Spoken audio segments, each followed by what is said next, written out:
Hello friend, मैं अमृता अपने YouTube channel the exam source में आपका स्वागत करती हूँ।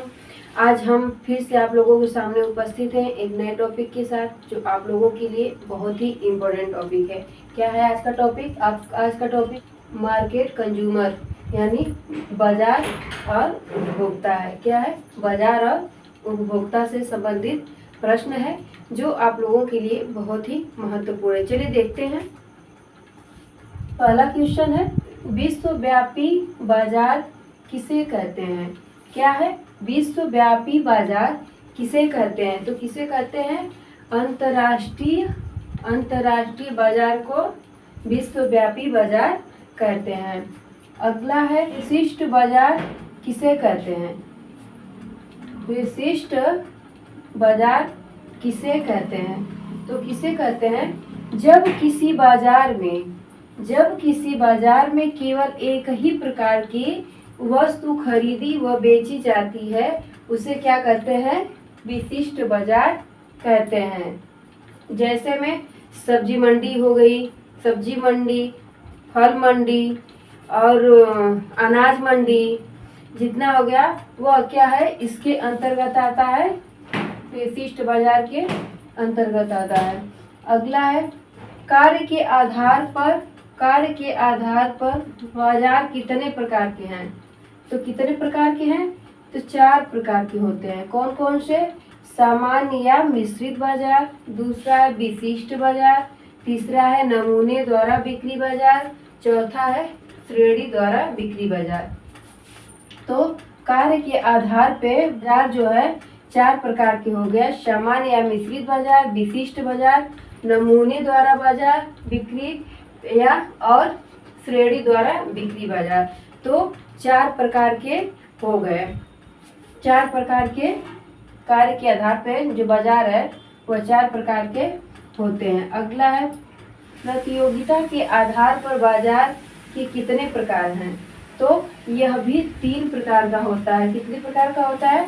3 प्रकार का होता है। पहला है पूर्ण प्रतियोगी बाजार, दूसरा है अपूर्ण प्रतियोगी बाजार, तीसरा है एकाधिकार बाजार। अगला है, डिब्बा बंद वस्तु अधिनियम कब आया था? तो वह 1970 में आया था। 1970 में आया था।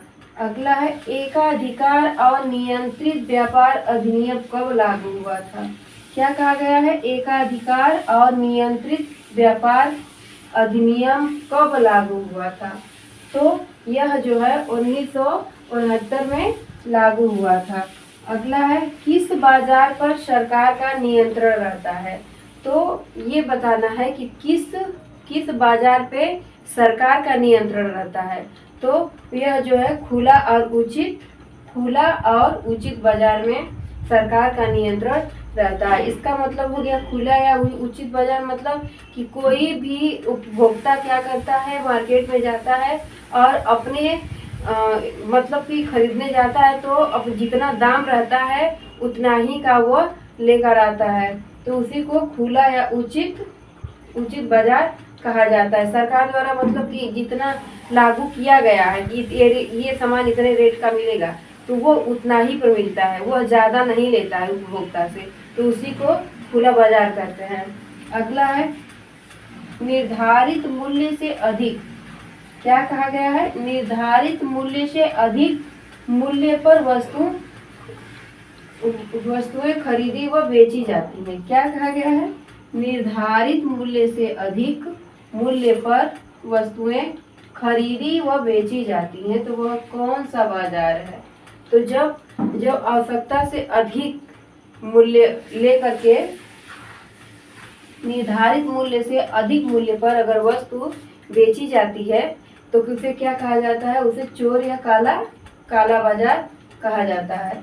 तो यानी मान लीजिए निर्धारित मूल्य से अधिक, यानी जितना निर्धारित मूल्य है उससे अधिक दाम पर उपभोक्ता को अगर सामान दिया जाता है या बेचा जाता है, तो उसे चोर या काला बाजार कहा जाता है।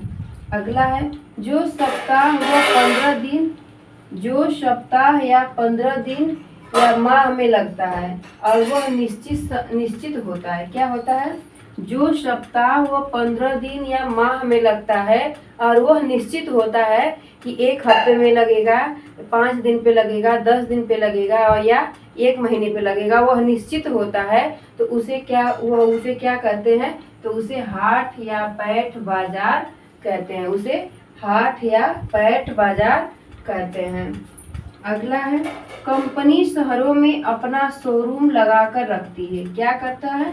कंपनी शहरों में अपना शोरूम लगाकर रखती है। उसी कंपनी की वस्तु हर जगह एक ही दाम पे मिलती है। उसी कंपनी की वस्तु एक ही दाम पर मिलती है। उसे कौन सा बाजार कहते हैं? मान लीजिए कि जो टाइटन का घड़ी है वह अगर यहाँ मिल रहा है, इलाहाबाद में मिल रहा है, तो वह आजमगढ़ में भी मिलेगा, वह बनारस में भी मिलेगा। यानी वही कंपनी, टाइटन वाली ही घड़ी मिलेगी, कंपनी वही है, लेकिन अलग अलग देशों में, अलग अलग क्षेत्र में मिलेगा। तो उसी को क्या कहते हैं? चेन मार्केट कहते हैं। उसे चेन मार्केट कहते हैं।